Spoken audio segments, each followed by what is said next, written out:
Ruas jalan menuju Bandara Karel Sadsuyi Tubun Ibra tak terawat, ditumbuhi rumput liar.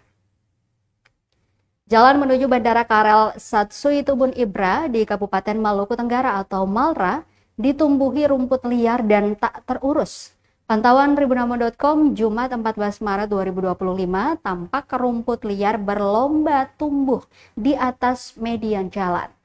Pemandangan tersebut terlihat jelas dari arah ruas jalan bandara menuju ibu kota Kabupaten Malra, Langgur.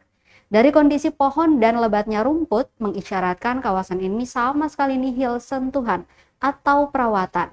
Bahkan deretan pohon kering yang seharusnya sudah ditebang dan memberi kesan rapi bagi pengendara malah dibiarkan tumbuh tanpa dipangkas. Di beberapa ruas jalan tampak ranting pohon yang patah dibiarkan tergeletak begitu saja. Ironisnya, ini merupakan akses vital bagi tamu daerah dari provinsi maupun pusat, apalagi Bandara Karel Sadsuyi Tubun Ibra digunakan oleh masyarakat Kota Tual dan Kabupaten Maluku Tenggara. Salah satu warga sekitar, Esther, mengatakan jarang ada petugas yang membersihkan kawasan ini. Menurutnya, sejak dibangun median jalan tak pernah mendapat sentuhan bunga atau sejenisnya, malah sudah seperti hutan mini. Padahal lanjutnya ini akses vital bagi tamu namun dibiarkan tak terawat.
Download Tribun X sekarang, menghadirkan lokal menjadi Indonesia.